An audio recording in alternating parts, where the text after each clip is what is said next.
Today is July 23rd, and the boys from the Backpocket are here on a Sunday. Decky Brown, Decky Send It Sunday. What is up? I'm so stoked. This is one of my favorite episodes that we've ever done. Send It Sunday, number 3, man. Sundays are for the boys who send it. I got so ahead of myself that I attributed to the day of Monday. It's Sunday the 22nd. Oh, what are we doing? We're sending it forward into the next day when it should be live in the present. Today's the 22nd. The 22nd. What a phenomenal day. I hope you guys get after it and send it full-heartedly, because this is our third guest that absolutely sends it, and they deserve a Send It Sunday, and marketing interns follow suit. Let's kickstart this podcast with a July that comes to you late that's going to follow into August saying of the month. Yeah, and you know why we do this? We do it because everything's due on the first of every month. Rent, car insurance, your electricity phone bill, gas bill, water bill, trash bill. Any other bills? There are plenty of bills. Probably. Spotify, Netflix, Adobe Premiere, maybe your student loans, Canva, God, iTunes. Okay, Apple Music. Let's keep it going.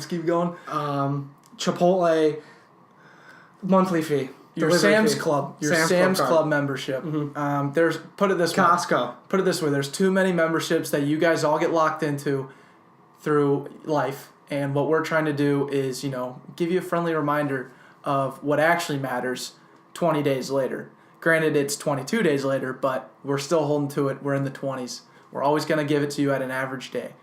But this saying of the month is, that's not what I heard. That's right. And I'm super stoked about it. It's right behind me on the board. We have a whiteboard now to write down our saying of the month. And you know how to utilize this.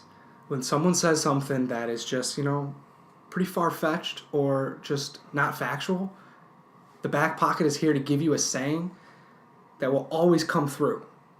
That's not what I heard. Yeah, it's just not what I heard. Anytime like Alex Jones is just yelling and you're like, don't know how to, comprehend all of it, and you're just like, what do I do here? You know what? Boom. That's not what I heard. Mm-hmm. Or on the flip side, when you're talking and you say something incorrectly, and something happens and someone's like, oh, it's actually this. And you say, that's not what I heard. You got to stay true to what you said. Stand your ground. Yeah, stay on your ground. Don't be spineless. Stand your ground and say, that's not what I heard. And you know what? Maybe that person responds and says, you must have listened to the Backpocket podcast. And they must know at that point. So saying of the month, that's not what I heard. But you know what I did hear? I did hear the boys from the Backpocket upgraded the feng shui. Which leads us smoothly into the newest addition to this podcast studio. We have now upgraded our table. We have a table, and it's round. That brings so many pros. What did we talk about last podcast about? It was the one before that. Humility engine. Mm-hmm. What was your humility engine, Declan Brown? 2 weeks ago, my humility engine was not being able to sit wide-legged. God blessed me with a broad sitting stance. And you know what? I couldn't be myself back then. I really just couldn't sit how I wanted to. I had to be narrow. I had to stay locked in. I had to find ways to, cope with it. Andrew, we went out of our way, man, to get this new table. It's got center mounted, and I know that means nothing to anyone, but it does mean something to me, because now I can sit broad-legged and deliver this podcast fluently, comfortably. YouTube listeners, look at how comfortable Declan is right now. Feeling great. He is on cloud 9 on this table. Literally, you could do anything with your knees. Also, not worry about it. let's not forget the fact that this table is sturdy. It is structurally sound. I am an engineer, and this thing's rock solid. I like where it's at. A tornado couldn't take this thing off the ground. I'm excited. I can put my elbows on the table. Not good manners, but maybe my forearms. Look very professional. Feeling good. Can we go through the process of buying this table? Yeah. Okay, so I originally was on IKEA and Target going through buying a new table and looking at, and I'm like, tables are ridiculously priced. They are so simple. It doesn't really take that much to make this. It's just a block of wood with some screws that make it hinge, and you can screw this centerpiece in the middle. Lo and behold, I'm out. I don't even want to buy a table anymore. I'm so defeated by these prices. I don't have this kind of fund, this kind of income. But there's other sources out there these days. And you don't have to go to eBay. You don't have to go to Craigslist. You go to your handy-dandy friendly Mark Zuckerberg Facebook Marketplace. Where everything that you need is there. and you type in table, and you say, I don't want to go more than 5 miles to get it, and I don't want it to be more than $60, because that's pretty much a reasonable range. And I want it round. And you want it round, so you type in round table, and then boom, look what we have. A round table for $60. And how far did you travel? And I traveled. It actually ended up being it was close, but with construction in the Twin Cities, you never know how long it's going to take. And it took me forever. Moral of the story, though, we got this table, and Declan said $60. You can bargain. There's no set prices. Oh. Your boy got this bargain down $20 to $40. I'm not going to just settle for $60. Yeah, because the guy was like, so, here's a lady. Okay, the lady was probably like, yeah, so that'll be $60. And then you said, excuse me, can we negotiate this price? Close. You said, that's not what I heard. Oh, smooth. Yep. And then she just marked it down like that. Yeah, she bought the bait. Plain and simple, yeah. I mean, honestly, anyone that's posting a round table or any sort of piece of furniture on Facebook Marketplace, they're just trying to get rid of it. You're just giving her $40 in her pocket for her to go spend on whatever, right? I probably could have gotten it lower too, but I was trying to be nice. Right, they're strictly there to just give it away, a dresser, a table, a chair set, anything, any of that kind of stuff, a bed. I mean, they're all just get it out of my face. I don't want to see it. I don't care if I sell it for $20 and I bought it for $1,000. Absolutely right. Well, I think I can say I'm an average bargainer. What else am I average at? Let's hit this average quality segment. We usually start off with this, but we had to, push it off a little bit because there was some serious content that we needed to get we had some hot items that we had to take care of. Some precedents. Yeah, and there is, this average quality is important, and we need to talk about it, and we need to identify it because it's an issue. It's an issue. I would say it's something, and it's an area of improvement, absolutely. We talked about how, on Humility Engine, how we have trouble articulating ourselves. I can't even articulate the word trouble before I say articulate. It's just a common theme of ours that we get a little head over heels excited, and we just begin to speak too fast, and we don't get our thoughts out as fluently as we want to. That's an average quality. That's a humility engine. What else is a humility engine and an average quality? Our word choice. What did I say right when I kicked off this segment? I transitioned you to it, and then you said absolutely, and then I giggled a little bit. I don't know if anyone heard that, but it just made me laugh because I know your word choice and some that you say way too much is absolutely. I just have to be more aware. It's so easy for, Beaver Fleming finishes saying something, and I just was all in, bought in. I want to just reaffirm how great it was, and I just go, absolutely. It's dude, you can't say that every time. Come on. It's good that you identify it because I do the same thing. What's your word? Mine's phenomenal. And I post, and people probably see that in the Instagram post too. It's phenomenal podcast this week, or this was just absolutely phenomenal, or it just and insert anything and I'll put it there with phenomenal. I also say that's so cool. So when we had Matt Bergon and he was talking sleep and brain, and I was just blown away at all points, and I was like, that's so cool. That's so cool. That's so cool. Oh my gosh, that's so cool. Next question. It's get a grip, dude. Do something else. Yeah. So if anyone has any suggestions for words that we should be saying on the podcast, please don't hesitate to write a review on iTunes. Maybe comment on one of our Facebook posts, Instagram posts. Hit us up. Send a letter by Raven. Let us know. Do whatever you need to do. Just get the message across because we got to get better.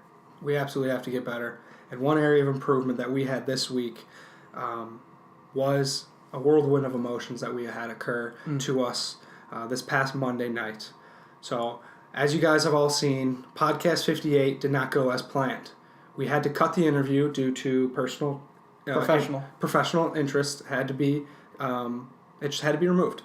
And our initial reaction to that, I don't think was professional. We didn't. This was the very first time this has ever happened to us. 58 podcasts in, we had never had a guest be like, I do not want my content out on the internet anymore. I don't feel comfortable. And we were genuinely we were angry. Yeah, it was not fun. I mean, what the listeners should know, what the market intern should know is we put a lot of freaking work into this podcast. We spend probably 20 man hours each, or 20 man hours total, I don't know. A lot of man hours to prepare and get you guys what you want every single day. And it's scheduled and it's pre-planned. It's all scheduled. Andrew and I This is not something that we do every day and then put it right out there. This is something we have a firm schedule. Yes, and so we plan all this out. We get it all together. We know what our week's going to look like, and we're stoked about it most of all. It's like, we put all this together, and it's going to be, like, sweet. It's going to be rad. You guys are going to enjoy this so much. Right. And then when someone pulls the plug on it, then you just feels like someone ripped your heart out, and it sucks. But You're what? Exhausted, and you kind of play a little bit of a why me card. Yeah, it's like, why did this have to happen? Why did it have to happen to us? Like, we were doing so well, and, like, you also get caught up on, like, the interview itself. Like, it was so good. Like, you're getting all this good feedback. You're getting big downloads right away, like, feeling really good, and it's just like, oh, gosh, we were right there, But... And that lasted maybe 10 minutes, I'd say. No more. Of just defeated mentality. And when we were like...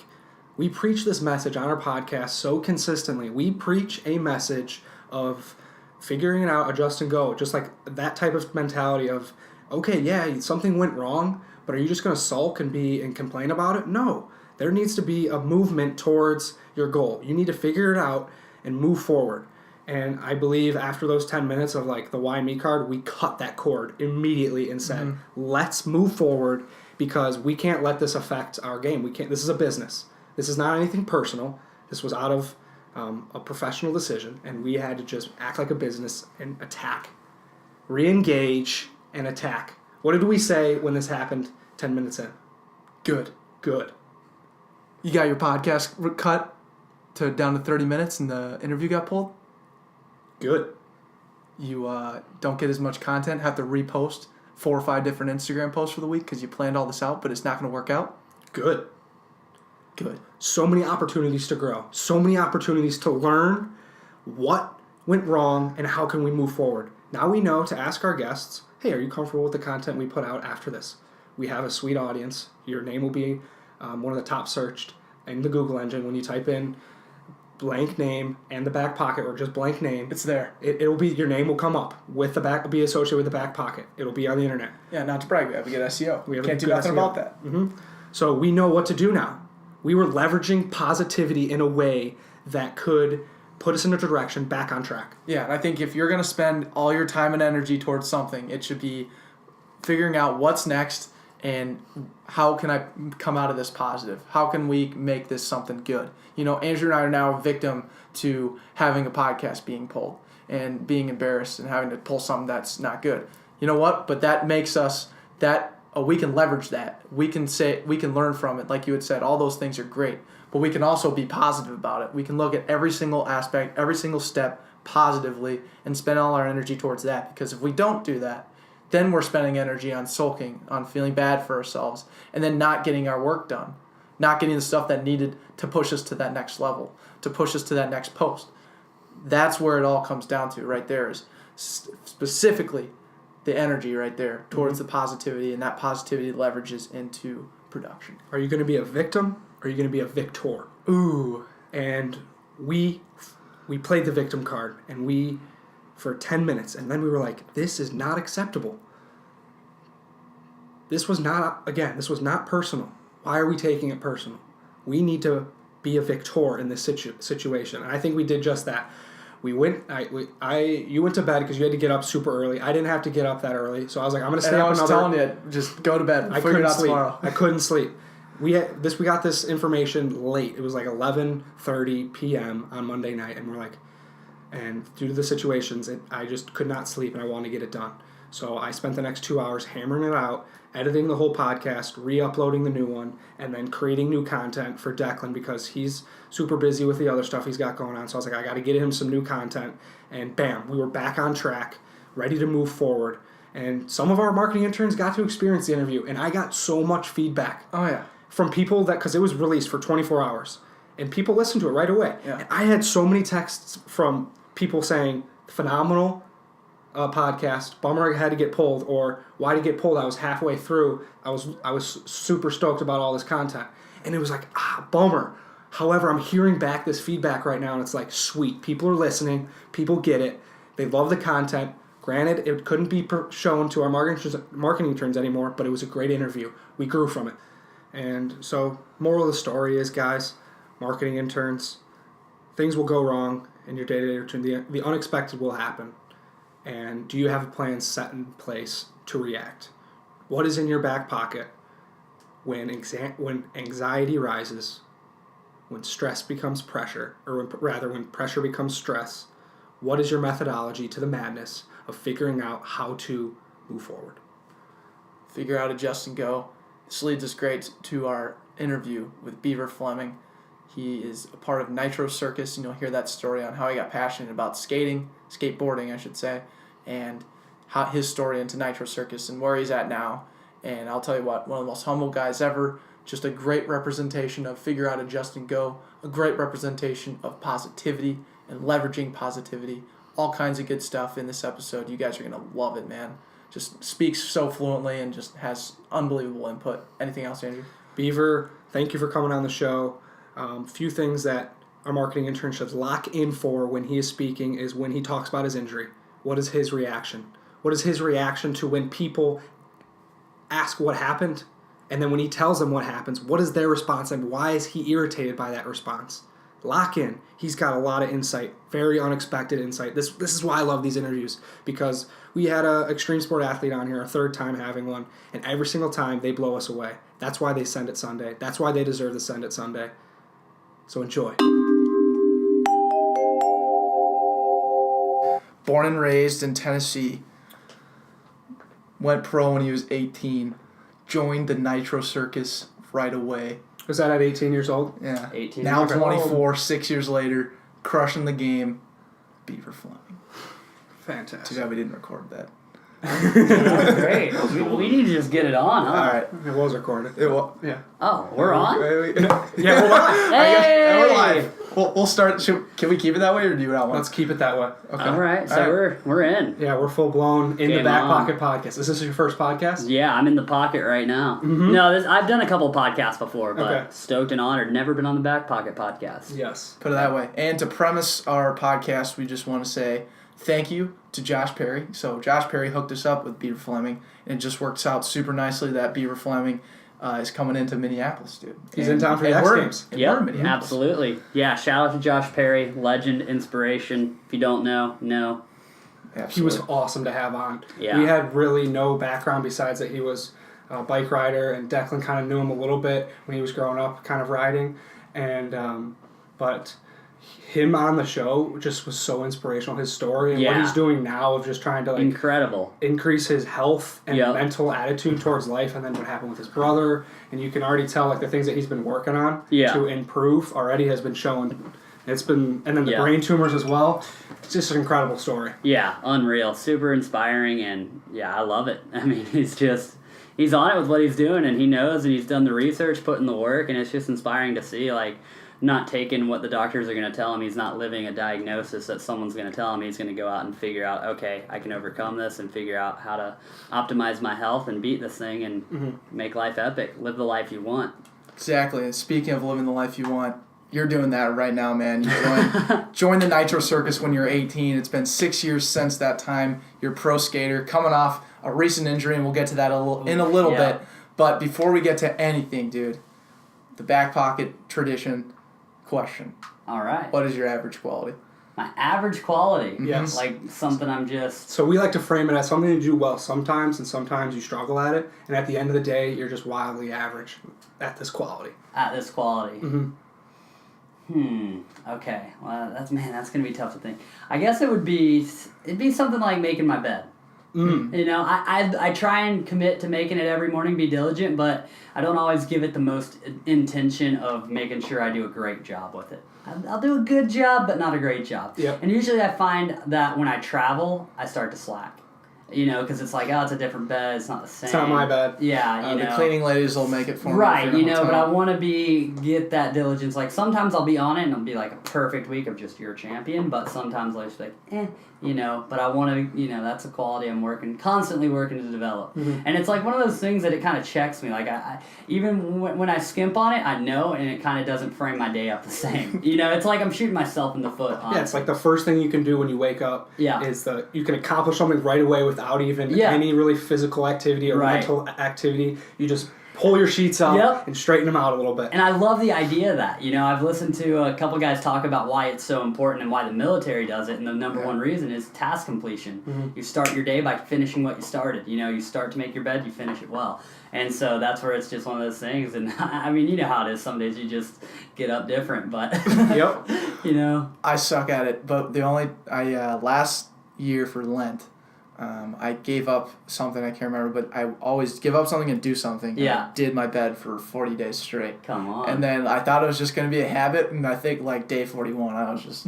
You were done. Lent's so over. right back. man, haven't gotten that's back to it, but it's a great thing. I mean, it is. you mentioned like the Morning military. rituals, yeah. That's The military is cool because it's like they harp on making your That's bed true. so perfectly. Yeah. And their whole point is like, all right, well, if you screwed up the entire day, at least you can come back to A nice bed, yeah. nice bed and something that you did right that day. Yeah. Get yourself going for the next one. Yeah. Crazy. And the less choices you have to make in the morning, The just better, the yeah, better. So right. like you're gonna make your bed right away. You don't Yeah. even think about it. Coffee, and then if you have like a regular breakfast, Yeah. it's just morning less- rituals are dialed. That is very key, and I do have like a kind of like a set list. But like I said, it's kind of tough. Like when I'm at home, I'm really able to be diligent, but trying to keep that on the road sometimes can be a little bit challenging. Because you're in a different situation. You don't always know if the hotel has clean water. It might be a mission. You can't just go to your sink. You got to go find clean water. Because normally I like to get 2 cups in, just hydrate. Start Yep. with that, and then you mentioned the coffee thing. I would used to do coffee right away, but then I read this book called The Power of When, and it tells you, like, based on your chronotype, when the most optimal time for, like, drinking coffee is, what time sleep, like, all that stuff. It was really actually pretty awesome eating and all that. So it depends on each person, Yeah. like kind of your genetics, or Yeah. okay. And, like, the thing based on it was, and I tried it, and I was like, whoa, because, like, my optimal time was between 9:30 and 10:30 to drink coffee. And normally I, like, would just go ahead and just drink it straight away in the morning, get going. And, like, they're like, that's actually the worst thing you can do because your mind is already starting its own engine. You don't need to just enhance it right away. So, like, if you can let it simmer later. Because normally, like, when I'm on my routine, I get up at, like, 5:30, 6 a.m. That's, like, my mindset. I'm, like, go by the sun kind of thing. I like to be when the sun's up, I'm up. When the sun's out, like, so second it starts getting dark, usually I'm just shutting down for the night. Yep. So, but that's what works for me. And so that's what was cool about that book. It's like different people are everyone's different on their chronotype. And if you can find out when you're most optimal at these different tasks, and like, it's just kind of like little hacks to help enhance life. Absolutely. And one thing that I noticed, and you mentioned it right away, was this is consistent across the board. When you wake up and you drink a glass of water, and you go to bed and you drink a glass of water, Yep. your like energy level is more significant than even even a cup of coffee. Oh yeah, hydration is so key. Look at us right now. We're chugging water over here. We're mostly made of water, so you might as well drink it. That's what I always say. It's like, you're made of water, you might as well drink it. For all the small brain guys out there who just don't understand it, if you understand that you're made of water, then it makes sense. Yeah. Absolutely. Well, that's the thing, too, and our bodies are always trying to stay at that pH level. So if you drink something like a soda or anything, it's going to, your body wants to get to that pH level. So when you drink a soda and it's so low, it has to work and burn that energy to get you up. And that's why those sugar crashes and stuff like that happens, because your body's working but not in the right way. But if you're drinking water or things that are more alkaline, then your body has to work less because it'll just even itself out. I like that. Sweet. Yeah.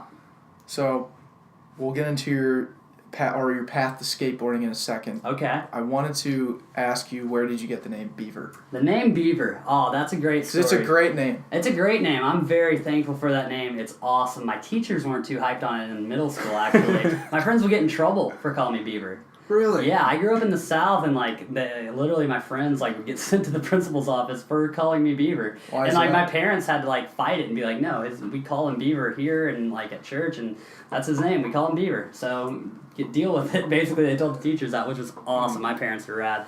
But basically, the backstory on that is when I was younger, just little things would happen. We would be doing stuff with my friends. I wasn't the kid that would break everything, but just funny, little, no chance in heck that's gonna happen. Right here, I'm missing a tooth and a half. I got hit with a golf ball. What are the chances of that? Actually, 45 yards away, my brother hit a golf ball, right hole in one to the tooth. And so little things like that, but that was after I had the name Beaver, but that's kind of why. And it was just the TV show Leave It to Beaver. Things like that would happen to him, once in a million chance, Beaver, leave it to Beaver. And so it just stuck. My dad, my dad called me that, and that was it. Sweet. So that's not your birth certificate name? No. Okay. No. What's your birth certificate name? Only my mom knows now. No, I'm just kidding. No. You had me. Shocked. No, I actually, I did a video with my dad and let him kind of tell the story on YouTube, and but it's Christopher. Okay. That's my real name. But So go to YouTube if you want the original if you want story. the real backstory from the man himself. There you go. That's Under awesome. the Shout out to channel. my dad. Under the channel, Beaver Fleming. Perfect. Yep. 1 M, not 1 2 M. M's. Yep, that's it. What I found out today, or yesterday, Oh, okay. I was Yeah. sending emails to Beaver Fleming at, I won't Oh, say yeah. it, but I You know, put it's it with, funny. I put This 2 is M's. my credential for X Games, and they even did it too. Brutal. Right? You know, it's hey. Come on. Well, We need to Yeah, well, let's get to the reason why you're here, the X Games. the X Games. And your career is in skateboarding. You're Yep. part of Nitro Circus. Yep. Before we get to Nitro Circus, because I'm excited to talk about that, let's talk about the passion of falling in with skateboarding. All right. So basically, I grew up in Knoxville, Tennessee, and that's not the biggest place for action sports. You know, that is not by any means the hub of action sports. The only reason I knew what skateboarding was because my brother had Tony Hawk Pro Skater 2. Mm-hmm. Otherwise, I would have had no clue. You know, no one in the town skated. I live in San Diego now, where I see kids way younger than when I started skating to school. You know, that's just the norm out there. But I came from a place where it was like one of 3 skateboarders at my high school, and that guys that actually skated.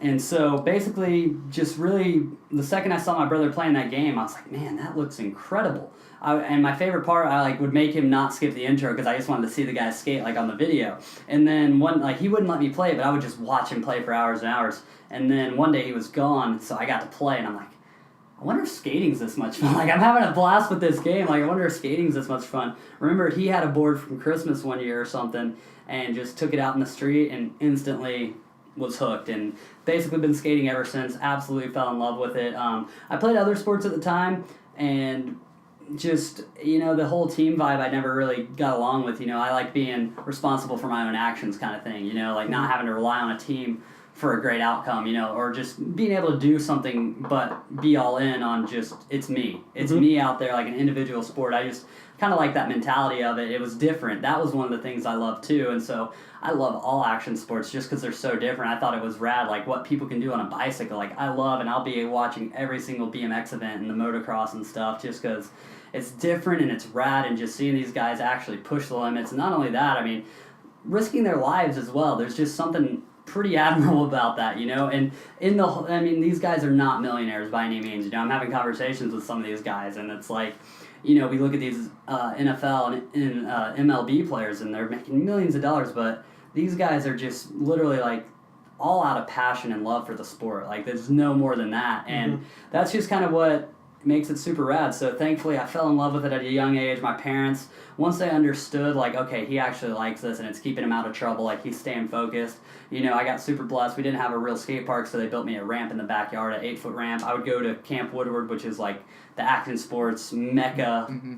In the summer they would always send me for like a week or 2 weeks, and then my dad was like there was like a community trying to get a skate park in Knoxville, and he kind of came on and got his company to donate a lot of money and pump it into there. So that was pretty epic, and that got finished when I went to high school. And then my senior year of high school, I moved out to Woodward West. They were doing a school at the time, an online school program, boarding school. And this is just the craziest story because it was only around for a year and a half, and the year I went there was my senior year, and then they had to shut it. But it worked out that I was able to go there my senior year of high school, finish that, and just really be committed to skating, and that's where I found Travis and got involved with the Nitro crew. Okay, so, gotcha. Yeah. That's sweet. What's really cool growing up is that your parents were full in supporting you right away, because I don't know if this is common, but from an outside perspective, parents probably aren't the first ones to promote their kids doing those action sport type things. Especially in the South, in Tennessee. It's like, I mean, my friends' parents couldn't understand it. They'd like have serious conversations like, why are you letting him do this? Don't you know what that is? Because all they'd see is like the skate videos where it's like people partying, like, you know, getting smashed and smashing stuff, and just the reckless, like, rebel side of it, you know. But I saw the pure, like, I always loved the X Games side, like the competition side, like really push yourself and push the limits. Yeah, I've always like just loved how, like you said, they're so passionate about it. You can see it on X Games. Right. And it's so hard to connect to that feeling of dropping down an 80-foot ramp, sending it a 60 feet on a skateboard, and then going up a quarter pipe. Yeah. Like, it's so beyond me. Yeah. It's just so cool to watch. I'm fascinated with it. And we released this episode on Send It Sunday. Oh, come on. And for the guys who send it like yourself. We had Scott Chrisman, who was a ex-pro skier, and he had to finish up because he had too many injuries. And then we had Josh Perry on the next week, so back-to-back Send It Sundays. Oh, man. And then you'll be our third Send It Sunday. There we go. But, you guys better send it for me. Our marketing interns will send it. We know they will. There we go. But you mentioned team sports. Yeah. I also feel like the X Games or just the skateboard community is a team for the most part, because you guys really are encouraging from when I just watch on TV. Right. And I can even tell, like, the guys that are standing on the top of the ramp, and after someone drops in, they wipe out or they nail it. Yeah. Like, the guys around them, no matter if they just scored 100 or they scored a 75, they're all supporting high fives. Yeah. Very supportive community. That's the cool thing about it. Yeah, it's like we're all doing our own thing, but at the end of the day, no one wants to see a guy not pull it. We want to see the progression of the sports. It's not like a selfish thing where it's like, oh, I beat that guy. Yes, heck yeah, I'm the conqueror, I'm the champion. No, it's like we're just the boys out there having a good time and just trying to push each other in the sport of skateboarding to see what is possible, The limits are still... these sports are kind of limitless in a sense. We still don't know what the limits are, how many times you can flip your board this way, that way, what tricks you can connect together. And so it's cool that the guys, for the most part, really encourage that, and they want to see everyone throw down and be wheels down, not get slammed or miss a run just so they can take the gold. We want to be there for each other. Yeah, That's super cool. Your passion behind skateboarding. So we do our research on the Backpocket. Yeah. Riding the board, praising the Lord. Yeah. Now, that's a super cool saying you got going there, and that's awesome. Yeah. Love the rhythm to it. Yeah, love the rhythm. Right? Yeah. You seem like you're a rhyme guy. Yeah, that's really you good. gotta love a good rhyme. And just a good catchy phrase, One of my other ones, dream for something big, go for something epic. Every second you are alive, you should feel alive. But riding the board and praising the Lord is probably the top one. Honestly, I feel truly blessed in my life and owe that a lot to the Lord. I'm a firm believer in God and just the blessings that He's bestowed upon my life, and I just want to truly bring the glory back to Him and what He's done. And I try and treat every day as a blessing. I'm a lot in the Bible and in the Word, and just trying to learn and grow in that way, and just versus certain like make the most of every opportunity, make it like a reason to get out of bed in the morning. All right, what can I do on my board today to bring glory back to the one who gave me life? And that's kind of the whole mindset behind that. That's sweet. Very cool mantra. And I know we had talked, kind of offline about, finding your passion, being just passionate about the road to your passion. Yeah. What do you have to say to people who are, because you found your passion right away and you stuck with it. Yeah. And it came to you, right? Right. There are other people out there who just can't find that passion or just haven't really gotten there yet. What would you say to someone like that? Well, there's kind of two sides to that. Sometimes I believe them and sometimes I don't. Sometimes I believe that they know what it is, but they're too afraid to let try and pull the trigger and see what can happen. Sure. And fear can cripple anybody. So that's the thing. It's like there's only one way to find out, and if you never try, you never know. So right now, for instance, I'm dealing with an injury where I should not be skating, and I'm an alternate in this event, but I came out here in faith of, okay, if the opportunity presents itself, I'm going to go out there and give it, because I'd never be able to forgive myself if I got the opportunity and didn't even try. So that's the difference with it. And so for people that are trying to find it, I would say, just go for whatever, and if it feels right and you're stoked at night, no matter how much money you're making or what you're doing or if what you're accomplishing out of it, what anyone else is saying, because that's how it was. Like I said, my parents had people telling them, why are you letting him skate? Why? They didn't understand why they were sending me to California at 17 to go chase this dream. But, at the end of the day, if you're truly passionate about it, you'll figure out a way to make it work and live your definition of success. And that's the biggest thing. Everyone defines success differently, which is awesome. There is no one true definition of what success is. But at the end of the day, if you're stoked out of your mind and you go to sleep at night, truly living your dream and your passion, and you're excited to wake up in the morning, I think that's the biggest thing, is just being excited to wake up and actually live life. That's the biggest thing. No one knows the timeline on it, and you see so many people like with these midlife crises wondering what all the what ifs, but that's where I'm very thankful to recognize at a young age, like, time is very limited, but there's also so much opportunity. So if we can optimize on that, be clear and intentional about what we want, our goals, our vision, and get clarity on it, then we'll be good to go. This world, though, right now is an interesting place because there's so many distractions, and that's why I feel like people aren't finding their passion, because they're too busy watching other people live their lives. You see all these influencers or whatever, YouTubers, all this stuff, there's so many kids that are just watching hours and hours of people playing video games, which is fine, but it's like, what are they actually doing to try and achieve that in their life, you know? And so it's like, I would rather see someone actually going out and doing that and figuring out what they want to achieve and working hard and diligently at that, and just see more people enjoying and embracing that than certain people just having multi-millions of followers and things, yet half those people are ultimately just envious of their lives rather than supporting of their lives.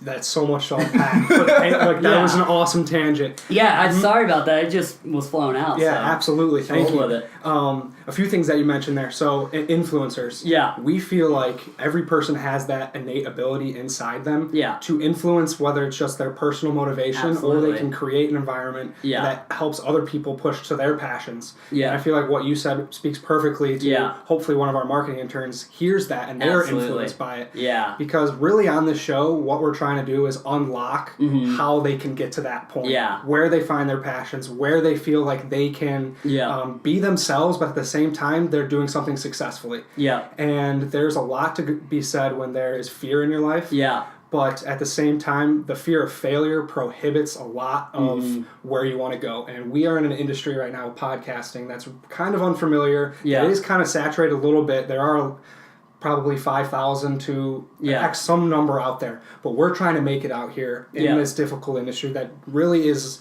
not directed on a dotted line path. No one knows how to do it properly. No. Yeah. But what we do know is having people like you on, speaking what you just said, that's where we want to go. Yeah. Thank you for that. Yeah, absolutely. I'm stoked and honored to be here. You know, just bringing real, raw truth, and you guys are obviously passionate about it. You got a little studio set up. And, you know, even if you influence one, my dad had this really cool quote and idea, and he said, every single day you have the opportunity to either be a jerk to somebody or a hero to somebody. And it's like, you get to make that decision on who you want to be. And it's like, everyone's looking for that hero. So be that hero. Be that person, you know, that needs that extra pep talk. You know, you never know how far that can go. You see a guy looking downcast on a train or on the street. What if you actually just said hello to him? You never know. I mean, like, you hear stories all the time of, man, I was going to kill myself. And, like, that's a real thing. And it's like, with how people are comparing themselves all the time with Instagram and different platforms, like, we're in a competitive world and we're just constantly looking at other people and like, oh, I'm not that, I'm not this. But at the same time, even if you have 10 followers and you're just leading one and you impact one in some sort of positive way or make their day better, that's something epic to be proud of right there, you know, and you can go to sleep good at night knowing, man, that's cool that I was able to help someone go through this thing. Awesome. Blowing us away. I love it. And I want to touch on fear just a little bit because you are in the art of sending it. Yeah. And, you know, unfortunately, that's got its gifts and curses. Right, exactly. I really want to dive into your mind and pick your brain. I hate saying pick your brain. I want to explore. Explore. Okay, I like that. And you're about to send it on a new trip for the first time. Yeah. What goes through your head? How do you commit to sending it? You know, that's an interesting thing because we're always like trying to push the limits of what's been done, and a lot of stuff, thankfully, I've been able to, you know, have a pretty successful career of inventing tricks and trying stuff that's never been done. Very grateful to have the opportunity to work with guys like Travis Pastrana who have access to different airbag technologies and new stuff, so it's not like you're like, well, you're doing this straight on concrete for the first time. Like, we're able to kind of go into the foam pits, the airbags, and get an idea for it without just breaking ourselves on the first try. But at the end of the day, we do want to do it legit. We want to do it right, you know, on a real ramp. And so there's definitely, there's that side of it. So it's just putting in the work and doing the back work on it and just getting excited. And at the end of the day, you just got to say, game on, and like submit to going for it. You just got to already make that conscious decision in your head. The problem happens when you're hesitant on it. That's when you really get hurt. So if you're focused and you're loose and you know what you're doing, and the biggest thing is visualizing, you know, visualizing it in your mind. We don't understand, like, our brain can't really decipher between what's real and what's in our imagination. So if we can get that in tune with our imagination and our dreams of, like, if we visualize it enough, our body will innately know how to do it. If you can visualize it that real to, like, all right, I'm going down the roll-in through the first transition. I'm on the flat bottom. Like, if you can take it that intricately and spend the time on it, your body will you'll surprise yourself so much more than you even realize. So it's cool. I've started to approach it like that, whereas before I would just be a kid and just trial and error. I would try something 100 times, and you get in a pattern of doing it wrong. So if you can start, and now I'm at the point where it's all right, if I learn a trick, I'll do one, nail it. All right, sweet. That's a new trick programmed in my mind. I remember that. I'll watch the game tape of it or whatever, and then the next day I'll try and do it a few more times and then have that to where I don't even have to think about it. So it's cool that I've learned both sides of it. The constant hours, I'll never forget, at my ramp back home, I would literally spent months trying to learn this one trick and literally just getting wadded for hours on end, for months in a row trying it. And then finally, it's cool how atmosphere works too. The time I landed was at my birthday party where I had all my friends there, and you get the hype, you get the boys going, and that's the cool thing of how that works too. There is definitely power and energy and atmosphere. Yep, absolutely. And then, so with vision, we as football players, we just finished playing football in December. We played for 4 years at the University of St. Thomas. And towards the last 2 years, our head coach had us on Sunday practices after the game, before our next opponent. He'd have us lie down after we did yoga or some type of stretching to help with our breathing, and then he'd have us visualize to the T, like you were saying, visualize the cleats you will be wearing next game, the color of the cleats, the color of the opponent's jerseys, where the field is, the certain lines on the field, is it grass, is it turf, like you said, everything very specific, and then envision that you having the most success that you have ever had on the football field, whether it's an interception, you're playing safety, or you're a running back and you're taking the ball on a pitch to the left and you got to break a few tackles or something like that. Right, yeah. And it was funny how it flipped and people had more confidence in themselves, and we saw a better product on the field because they had a little bit of a picture of what could happen in the best situation possible. Right. Mm-hmm. And I was just happy to be in a system that a coach was willing to do that, because you picture football players and sometimes even extreme sports, do they really take the time, or are they just going straight into it and kind of just like you said earlier, being a kid, trial and error? Yeah, right. So I want to know, when you kind of implemented that into your system of training? It's been here recently. A lot more recent, maybe in the last year, 2 years or so, and it's been basically all I can do right now while I'm on the sidelines, not skating, and so it's a lot of visualization and kind of training on that end, which is good, but it's tough though when you're not able to actually ride for sure. So I'm sure we'll go into that in a bit, but the visualization has been massive, and I'm grateful to have been able to work with some incredible teams and different docs and stuff on the sports science side and mindset and visualization. So that's been really cool to work through. So go ahead. So just one last thing on visualization. Is we would, going back on Andrew's point, is we would envision very positive. Points, and you lock your mind in on the positivity of it. You don't visualize yourself burning and crashing and tearing your ACL. You envision yourself landing that. I would wish that on nobody. Right? And think about the adversity as well. We would also visualize adversity. He would put us in situations, you're down 10, you're down 7, something didn't go your way. All right, now how are you going to respond? Wow, visualizing the response, and when awesome. when you're in the face of adversity, which I thought was really cool. So like you said, you can trick your brain to really do these things because it can't tell reality from imagination sometimes. It's phenomenal. The brain is insane. We still have no idea the true power of it.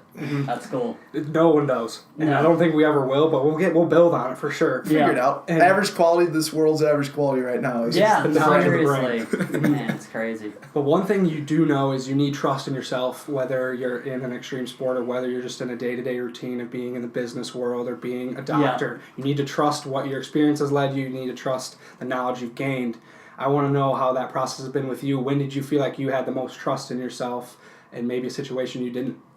Yeah, I mean, I guess, I don't know, the confidence thing is just powerful. If you can't, if you're not confident, you've already shot yourself out. If you don't truly believe that you're going to make something epic happen, then you've already lost. Mindset is really everything in your belief system. What you choose to believe about yourself is really powerful, and if you choose to, have those limiting thoughts, then that's going to be your reality. Whatever you truly believe is ultimately what's going to manifest. So if you can believe that you can make something absolutely epic and unreal happen in your life, that's what it's going to be. But if you can also set the side so low, so it's tough. There was a while I was kind of dealing with maybe like feeling inadequate in certain ways because I did join Nitro, but I felt like I hadn't achieved everything I wanted to on my skateboard yet, but I was still the one doing these shows and stuff, and so I missed certain contests, and then was like, man, well shoot, I don't have these certain tricks that all these guys are doing. Why should I try and embrace that? And now I've realized it doesn't even matter what you do on a skateboard at the end of the day. It's just who you are and how you go. Like, you can truly figure out different ways. And you're seeing that now. There were different guys in different fields, you know, that would just start making YouTube videos that were by no means the best riders, but they were able to make a really successful story by doing how-to tricks, even though, you know, they could do the ones they could do, just the basics, but they were able to make it epic on that. And so it's just figuring out different ways to make it work. And at the end of the day, you know, there's no perfect skateboarder. There's no right or wrong way to do it. And so just being at peace with that and being like, all right, well, I'm just going to be the best, and stop comparing yourself to other people. I think that's the biggest thing. Just be your best and look to improve yourself always. Yeah. Thank you. And I think that's like what social media allows people to do, and you mentioned that a lot. And I think where, like, in my opinion, we can touch on how you got involved with Nitro Circus. I really want to, but Nitro Circus in general, and like the art of sending it, like that is. It is an art. Not everyone accepts it as one, but it is an art. It is an art, and the presentation of it is so visually appealing. Yeah. It just has such a great space on social media. Like, I crave looking at dudes just send baggies off, like, snow mounts. Or Being from Colorado, you love that. Like that's where I live. There's something like, epic in any sense of someone being upside like down. your POV GoPro of you going on that off the big ramp. Dude, that like blew my mind because you go slow-mo over it and you just, it's beautiful. But like that, I just feel how like... epic are GoPros or POV cams, you know? But it's just great to like have it. We're blessed with it. And anyways, going back to my point, how'd you get involved with Nitro Circus? What's the story there? I'm sure it's epic. Yeah. How you met Travis Pastrana, shook his hand, I'm sure. Right, the God himself. So, yeah, dude, right? Oh, man, that guy's incredible. And still going for it. It's epic. Just knowing him has truly been a blessing. And yeah, so the way I met him was, like I touched on a little bit earlier, was living at Woodward my senior year of high school, and I was getting ready to graduate, and I didn't really know what I was going to do. You know, like, my parents had invested in this. I'm starting to be like, okay, am I going to go for just all these contests? How am I going to do? I didn't have any sponsors or anything really at all. And so I was like, all right, how are we going to make this work? And one literally fateful weekend, I heard a rumor that he was coming up. So a lot of the kids went to a movie, and I was like, I'm not going to miss if there's a chance that he's coming. I'm going to hang out. And so, sure enough, him and his wife, Lindsay, who's a professional skateboarder, they came up. And I was like, oh, dude, because I've always just looked up to him and wanted to meet him. And so I was skating the park, and he was filming me before I'd even introduced myself or met him. And then I started trying some stuff in the foam pit. And he was like, and then like got introduced to him over there. And he's like, man, what the heck was that? That was epic. And like, he's like, dude, we got to have you a part of our show. And, like, that was literally our first conversation, and I couldn't believe it because I'd always just wanted to meet the guy.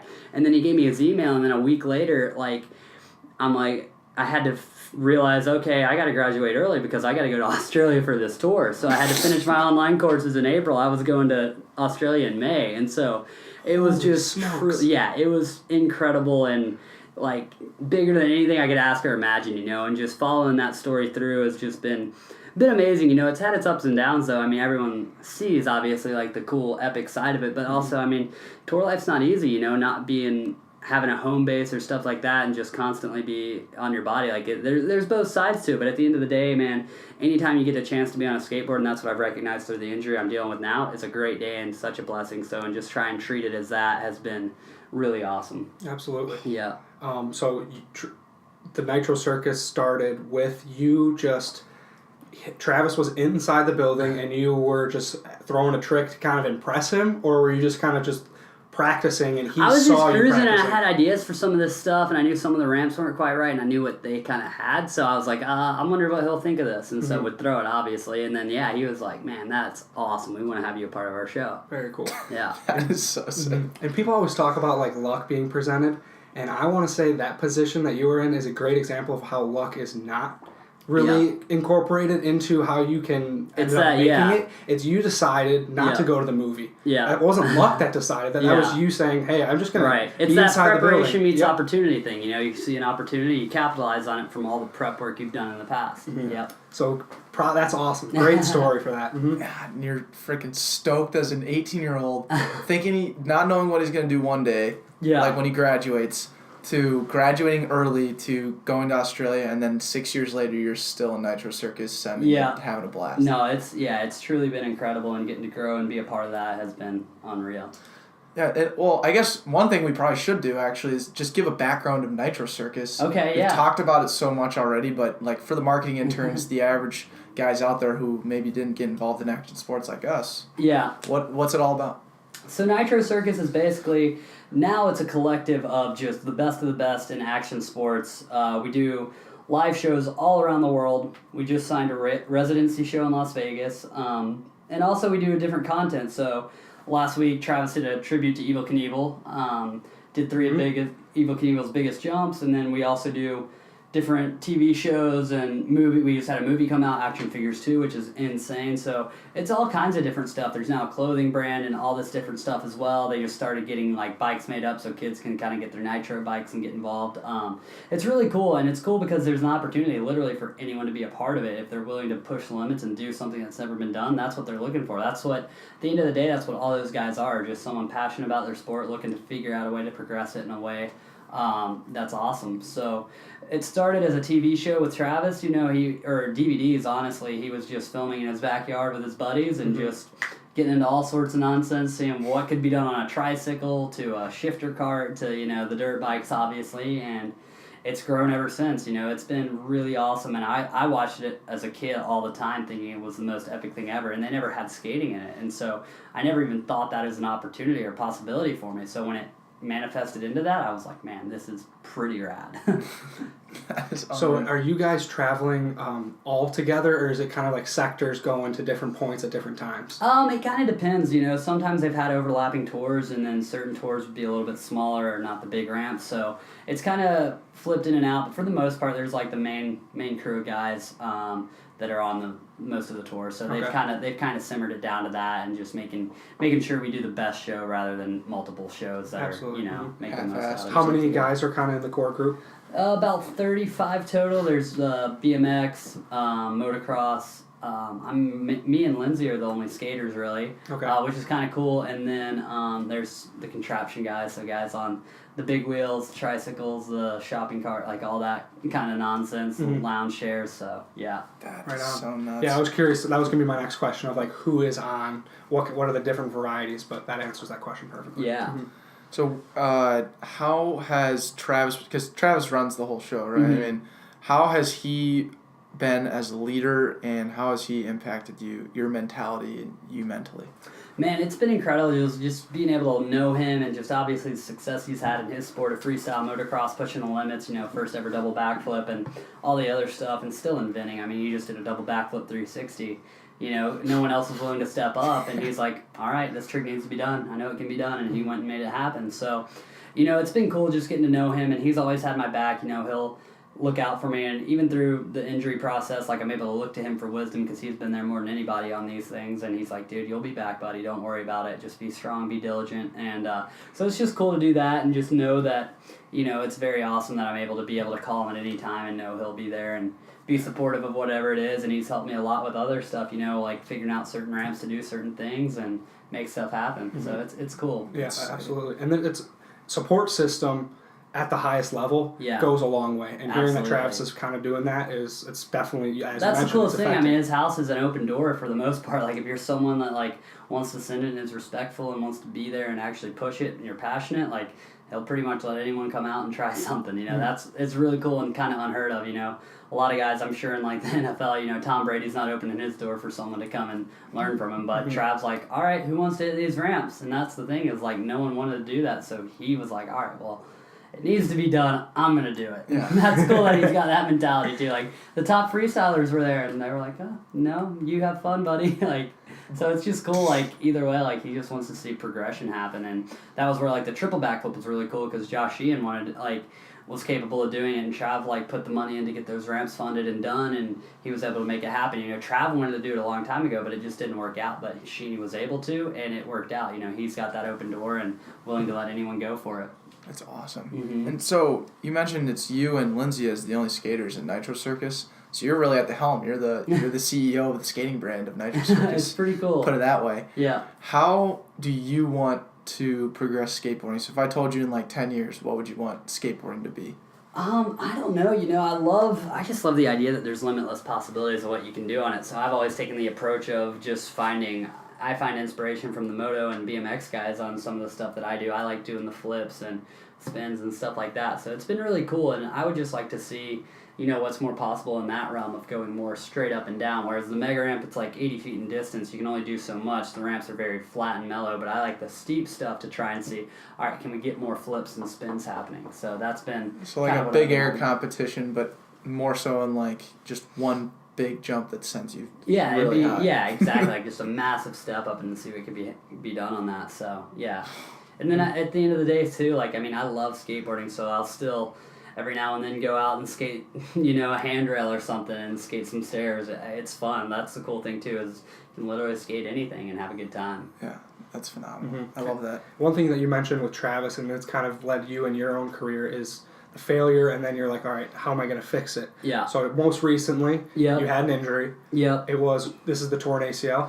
Torn ACL, yeah, literally came off. I started a great year. Simple Sessions, a contest in Estonia. I won for the third year in a row, best trick, and then set the high air record at Bondi Bolorama down in Australia, and then was getting ready for the next Nitro tour, and literally the day before the show, the ramps weren't done, so we went to the skate park, and I did the same thing. There's 2 box jumps in a row, and I went to jump them, and I'd bailed that day before, ran out of it, and then this one time I just went to run, left leg was sweet, right leg just buckled.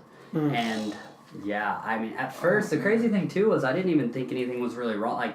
My knee just wasn't bending all the way, it wasn't functioning, it would kind of buckle when I put weight on it. I'm like, what the heck is that? It didn't really hurt, which was weird, so I was like, okay, let's work through this. Went to the hotel, iced, and was like, all right, let's see what can happen.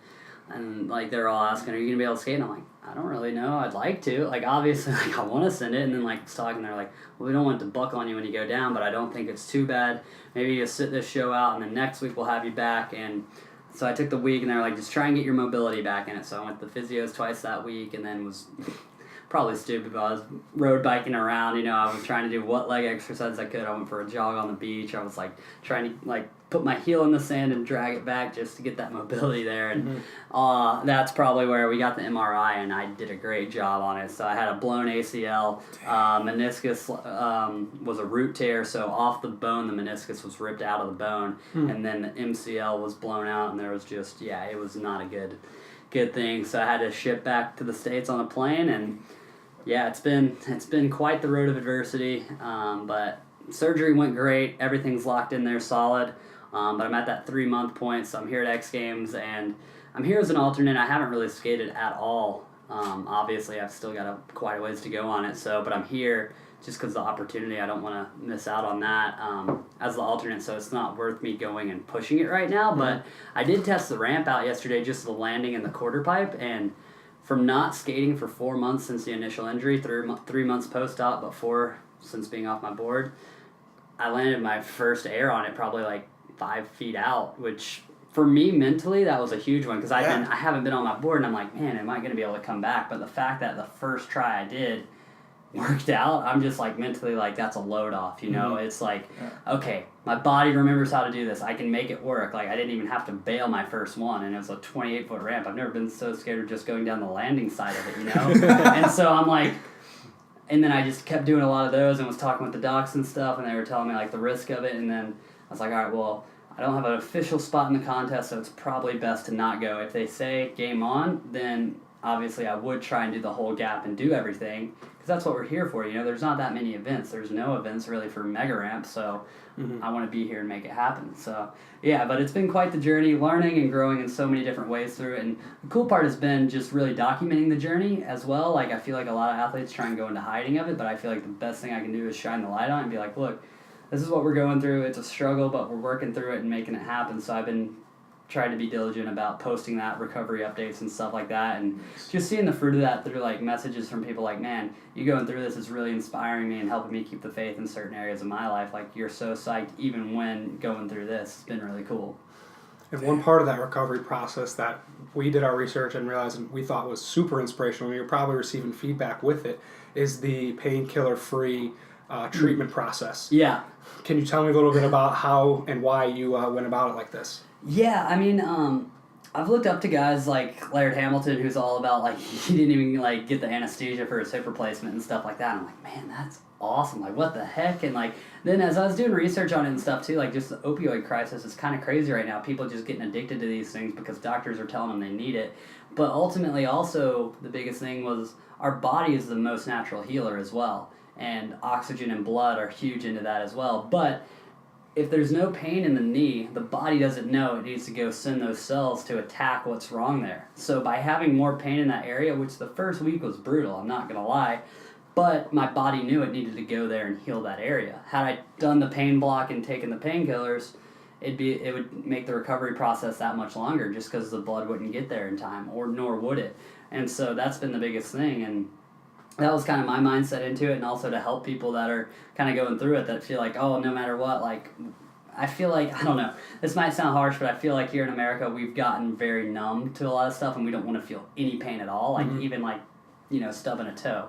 Like, we're like, oh my gosh, I need an Advil for that. Like, I mean, we've just gotten so used to that where there's people that are going through way more, you know, like broken bones in certain countries, but still able to, you know, carry on because that's what they got to get done. And so for me, I was like, all right, well, I got to get back as soon as possible. Let's deal with this and make it work and just see what we can go through. Very cool. Yeah. That's an awesome thing that you're doing. And I know, have you received feedback? Like, hey, man. It's been really cool, yeah, and getting to also work with other organizations and stuff to kind of shine some light on that and just take other approaches to it as well. Nice. Awesome.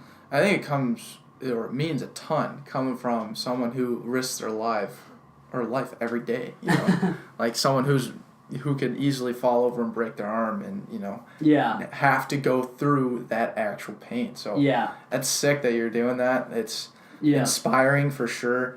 How have you been able to stay positive? Like, so you're in, like you said, it sucked that first couple of weeks. How are you able to be like, all right, dude, like, how did you cope with the pain? What'd you do, you know? Yeah, well, that's, I mean, I guess done a lot of breathing techniques as well, and that's helped with it too.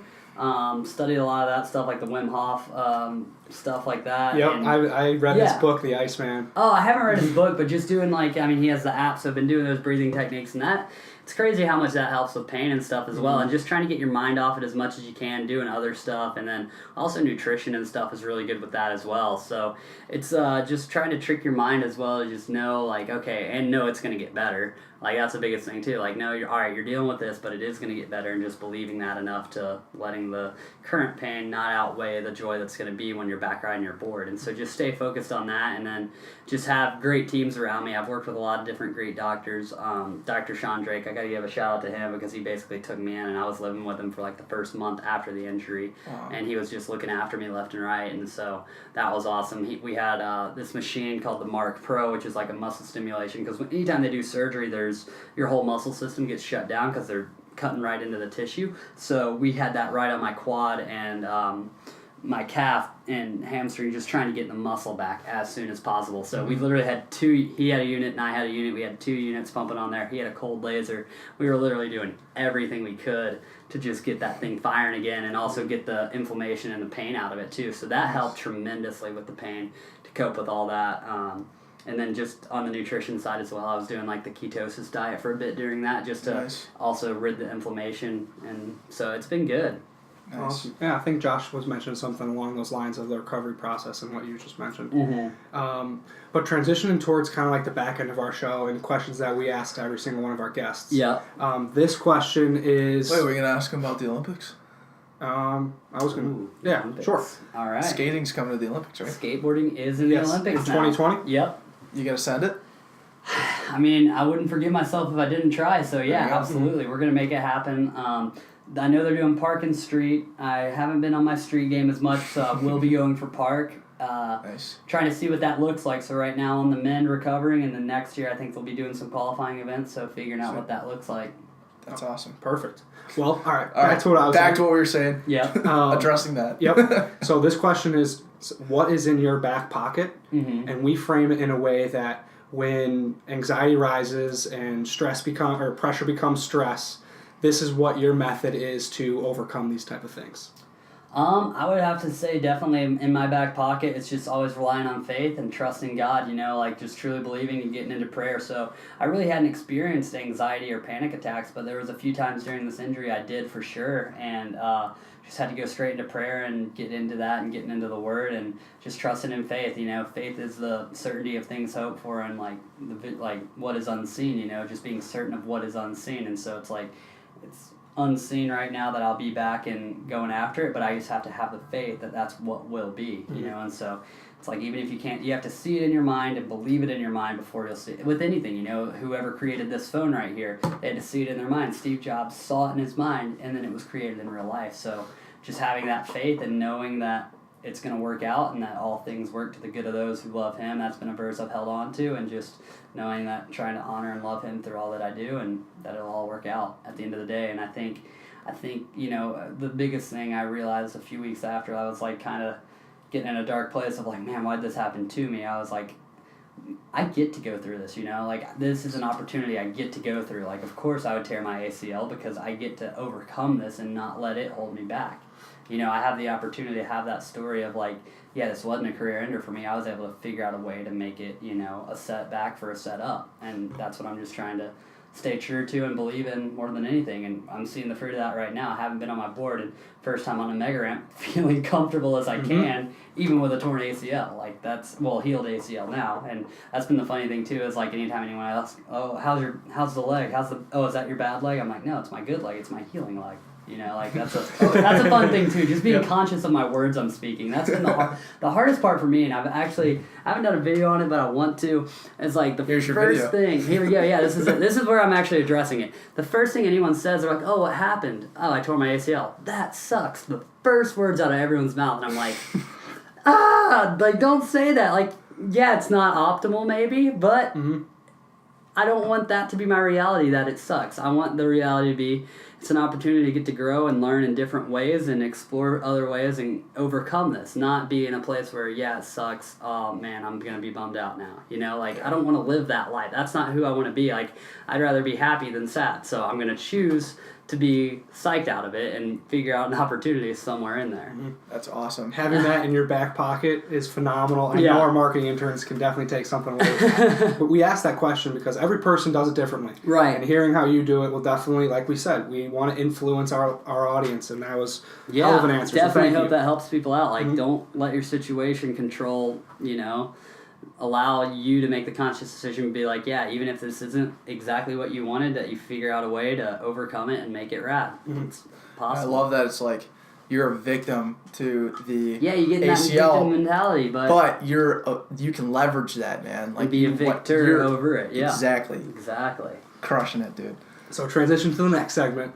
Game alert. Game alert. Yep. All right. So we play a game with every single guest. It's different each time. This time the game is just a speed round. All right. So we're gonna hit you with quick hitter questions, and then you can give us the quick answer to them.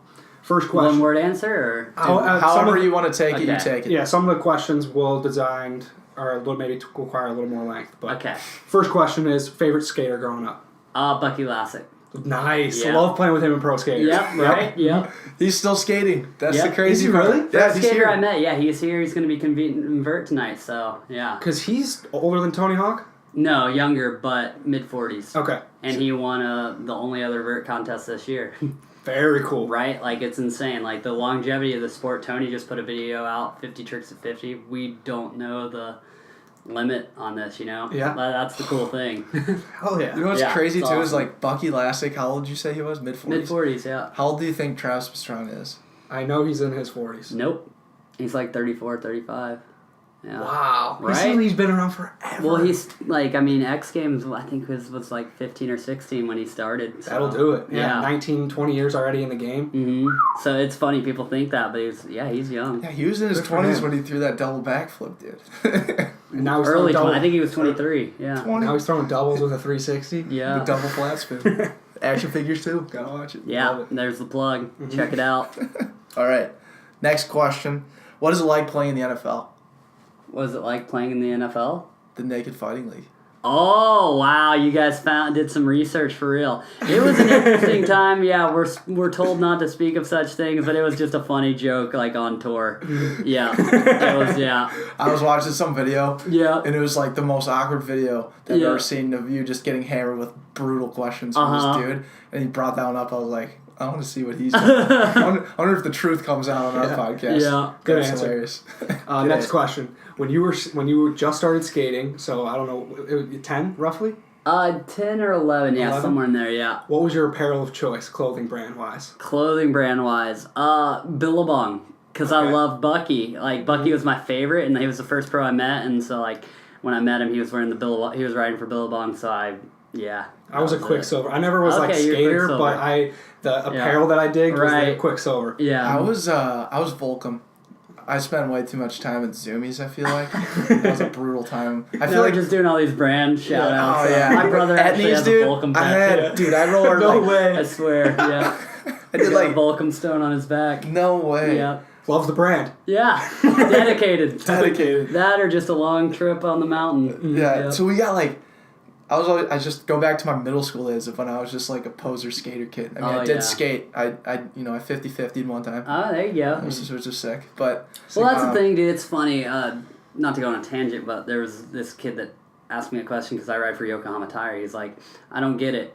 You're not a skater, but you can skate. And I'm like, what do you mean I'm not a skater? He's like, you ride for a tire company. That's not a skateboarder. I'm like, at the end of the day, if you like, dude, he went hard into it. And I reply to every message, so I was just trying to be nice about it. But I'm like, he's like, yeah, guys like you make me not want to skate. And I'm like, the fact that I ride for someone that wants to put money into action sports shouldn't stop you from going out in the street and riding your skateboard. Yeah. If you ride a skateboard, that makes you a skateboarder, whether you can, kickflip or not. Like, I never learned how to kickflip, dude. Yeah, I but could never get off the ground. Yeah, that was just a 50. quick little funny That's thing. a great point. But, I like yeah. Next question. Favorite trick of yours? Favorite trick of mine. Like consistent trick or just that I've done? Let's do consistent trick. Consistent trick? 540s are really fun. Okay. They're fun, but backflips as well, yeah. What about the one you do where you literally stick the board The tomahawk. Okay, that's probably it, yeah. Tomahawk, take the board up straight over my head. Super dude, Superman, tomahawk. There's so many axe murderer. They have like 50 names for it. Every time I do it in a contest, it's always something different. Yeah, but, the announcer just going nuts. Oh, yeah. The Superman, he pulls it out! Yeah. Have you pulled is there a trick called the beaver? There's the beaver twist. Okay. There's one of those, yeah. Is it named after you? Yep. Oh, that's sick. Yeah, that was the first one I That's so invented. I was like maybe 14, and Neil Hendricks, a pro skater, was like, "I'm calling that the beaver twist," and stuck ever since. That's so cool. Do it, yeah. Cool. What I like about action sports is there are these like figures that just like christen the sport. So like Neil Hendricks, Tony Hawk, all these guys. If they see something, they can decide right then and there that's what it is. Yeah, exactly. Initial reaction to Minneapolis. This is your first time here? No, I came. I've been here a couple times. Okay. Yeah. So from the first time I came here, Sure.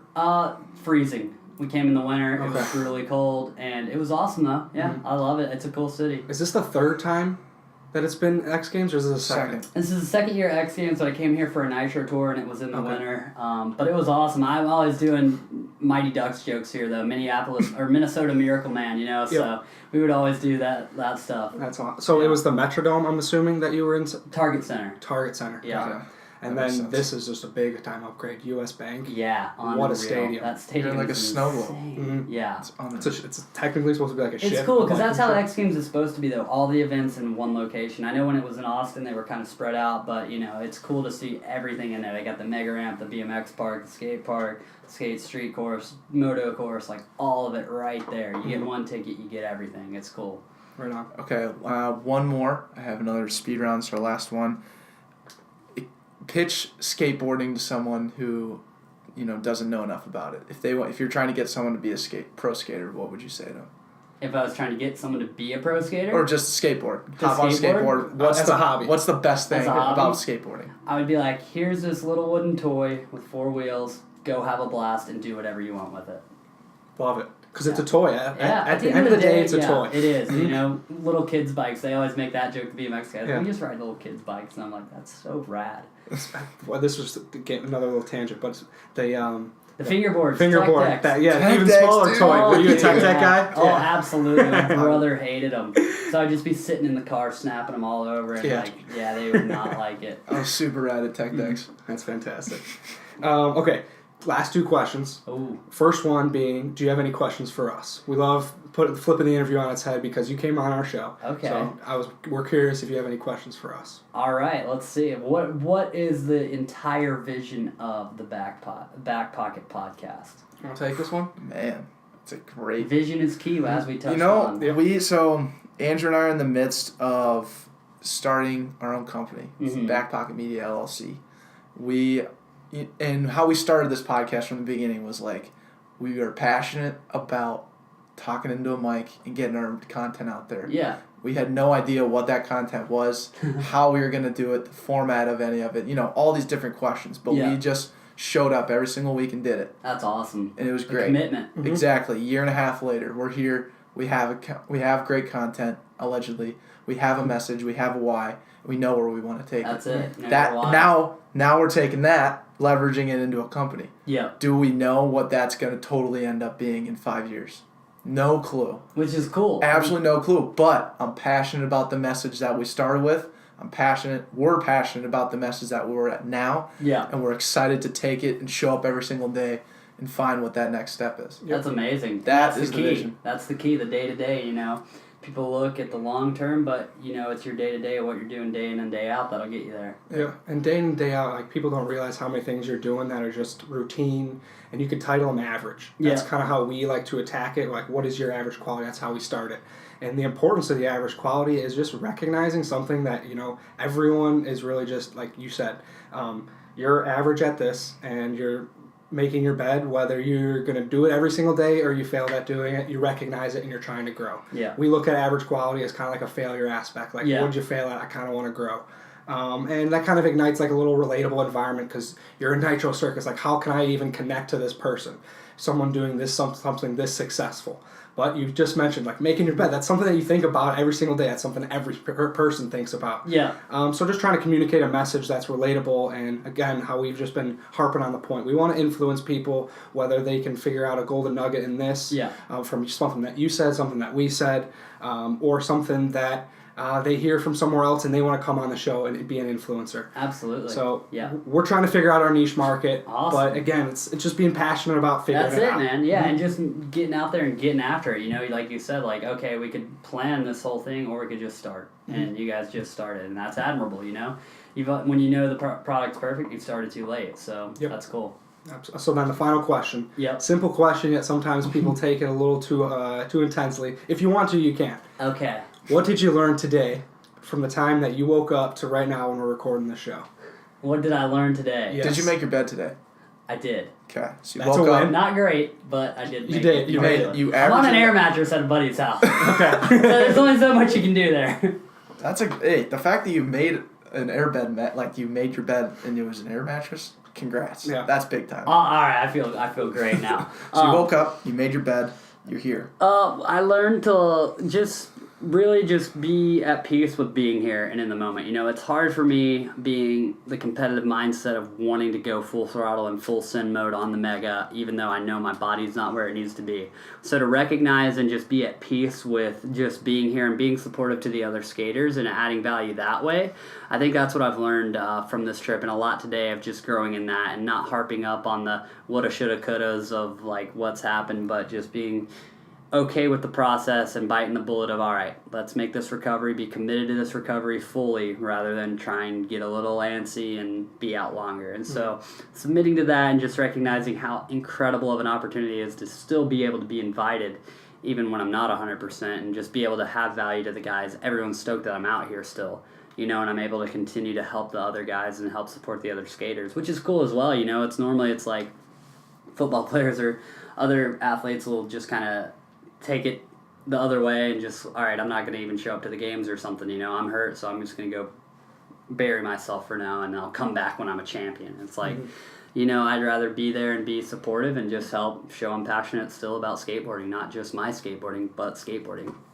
Awesome. Thank you, Beaver. Thank you so much for taking time out of your busy schedule at the X Games to So sit down to be with us. here. Yeah, are you guys going to come out tonight? We are. Absolutely. Yeah, come we're on. there, dude. Awesome.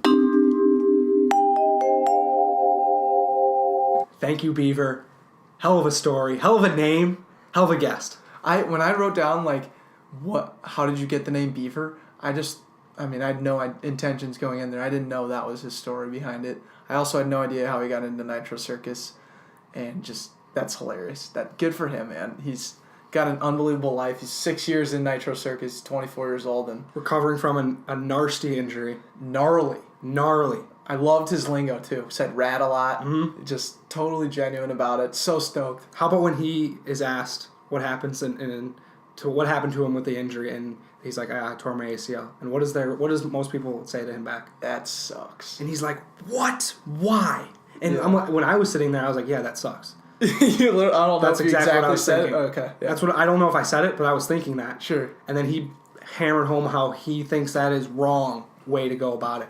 He is so just get after it mentality, locked in, leveraging positivity to the fullest. Yeah, and I like how he understood, and I don't know if he said this specifically, but how he understands the longevity of a sport and being an athlete. Mm-hmm. Like he was so passionate about skateboarding that he would never let drinking or drugs get in the way, because he felt like he would lose an opportunity to do something with regard to his opioid passion. crisis. The opioid stuff, like I don't know if he mentioned it, but he doesn't drink, he doesn't smoke, never has, because ever since he got really good at skateboarding and knew that this was going to be his passion, and when his parents reinforced it and sent him to school in his senior year of high school, like he knew that was going to be the key. So really cool to see his commitment and understand that even though he tore his ACL, like the longevity of his career will last as long as he wants. Looking forward to seeing your return, Beaver. 2020 Olympics. 2020 Olympics, you heard it here on the Backpocket. He's competing in it, or he's going to go for the gold at least. All right, let's kick it to the back end. Thank you so much, marketing interns, for making it this far. We appreciate you. We appreciate you. You guys are a tier above the rest. You've made it this length. I'm just so grateful. I'm trying to utilize a little more voice inflection. Yeah, that's a good idea. Yeah, so I like that's Did how I say phenomenal already? Like once or twice? probably. Okay. What's another word for phenomenal? Fantastic. You say that too, Fantastic. Yeah, that's another FPH word. Yeah. Yeah. We'll think about it off air. Yeah. Okay. Let's kick it to the back end. Yep. What did we learn? Well, we learned we need to improve on word choices. That's definitely what we learned. But more specifically, Declan, what did you learn from the time that you woke up to right now? So I learned that Baja California. One would think that would be a place in California. In the United States. In the United States. In the U.S. of A. It turns out Baja California is a Mexican state. Really? Mm-hmm. Found that out today. So it's a city in Mexico? it's a state. So they have state like regions essentially. Okay. And Baja California is just south of the border in California. It's just called Baja California. I have no idea what they do there. It seems pretty legit. Might want to go at some point, but just need to get that out there. Hey, our marketing interns are more informed now. Yep. What did I learn? I learned that the middle child, my current place in my family, is nice. going extinct. Oh, what do you mean? So here's some facts for you. Okay. In 1970, 60% of females wanted 3 children or more. Right now, 2018, 30% of females want 3 children or more. Now, why do you think that is? That's a great question. I would say we're an overpopulated world. I don't know if that's playing into the factor. Probably not at all. Cost of living has definitely risen. Cost of living, So- cost of children. I would even say, people are having kids anywhere from 25 to 35, probably in that range roughly. I make a lot of generalizations on this podcast, some good, some bad. Be the judge of what that one was. I'm thinking that there's a lot of issues with college. And as a parent, you want to support your kid and be able to get them to college and pay That's for their fair. college. If you have 4 kids or more, how are you supposed to pay for all those people, But not everyone's a millionaire, so how do you figure that out? I mean, I'm going through right now with my family. I got 4 younger siblings. There's 5 of you in There's that family. 5 of us, right? Mhm. I mean, that's not easy paying for college. Like, I had to take out a ton of loans, whatever. What have you. I mean, that's the one way you got to It's go. reality. That's the reality. So I wonder if thinking about that or the weight of college tuition weighs on that decision. My point is I think it might be economical, is where it's just so expensive to have more than 3 kids. That makes sense. Where back then it was more focused on like family, where like the Catholic family, you wanted to have as many kids as possible. Like the term like big Catholic family was like very commonly used. A lot of people had just these big Catholic families, and I don't know if that's. I'm sure it's still around, but it's not as prevalent, obviously, with that stat. That's the stat. Middle children, you're going extinct, so appreciate where you are in life. Yeah, if you're in the, what would that be, on deck? So you got in the hole, on deck, and at bat. So who's the second one? In the hole? On deck. On deck. Okay, so I was right. On deck children. Yeah, on deck children. What's up? Well, you know what the middle children have? They have a support system, and that kicks me perfectly to the feel-good story of the week. A feel-good story, nonetheless. A feel-good story where positivity is expressed to our marketing interns, because we want to leave these guys and women on a positive note. Absolutely. When we say support system, like you said, parents, friends, family, and of course, the marketing interns. Everyone's always there for us. We call it a Backpocket family for a reason. Everyone's just, imagine just a back pocket and we're all in it together. I mean, look at Beaver. Yeah. He would never have gotten where he wanted to go if he didn't have the support system of his parents. Exactly. And even his parents were feeling a lot of flack. I mean, he's from Tennessee, like not a lot of pro skaters. Yeah, not a lot of pro skaters. In the South, it's kind of looked down upon to be an action sport athlete. So he utilized who was in his corner, his parents. And they fought for him, and they reinforced his passion. And you know what? We wouldn't be anywhere without, our support system. So, like, my mom and dad. Shout out to my mom and dad. I know my dad's listening for sure. I know my dad is too, and my mom, and my brothers, and my support system. And, like, Jackie Doomer. We have to say her always because she listens to every single episode. Not that your parents don't, but Jackie Doomer has every single episode, every single week. Day one. So you got to give those guys some appreciation every once in a while. That's definitely our feel-good story. Just the positivity, the support system, and the reinforcement of our passion. And we're going the extra mile now. We're giving you a marketing intern spotlight.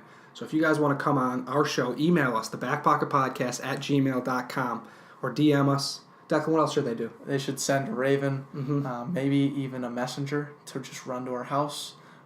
Like shout out Nike back in the day. If you don't know the story, know it.